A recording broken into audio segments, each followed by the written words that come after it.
How can you leverage your Cash App funds for those exciting Afterpay purchases? That's what we're breaking down today. First things first, well, there isn't a direct link between Cash App and Afterpay. You can use your Cash App debit card for Afterpay transactions. This is a crucial point. You need to have an active Cash App debit card to make this work. If you don't have one, order it directly through your Cash App. Once you have your Cash App debit card, the process is straightforward. Open your Afterpay app and navigate to your payment method section.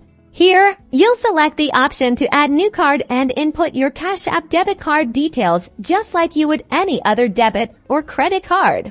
After successfully adding your Cash App card, you can now select it as your payment method when making Afterpay purchases, allowing you to use Afterpay's installment plans with funds from your Cash App balance. Always be mindful of your Cash App balance and any potential transaction limits that might apply to your Cash App card to ensure a smooth shopping experience.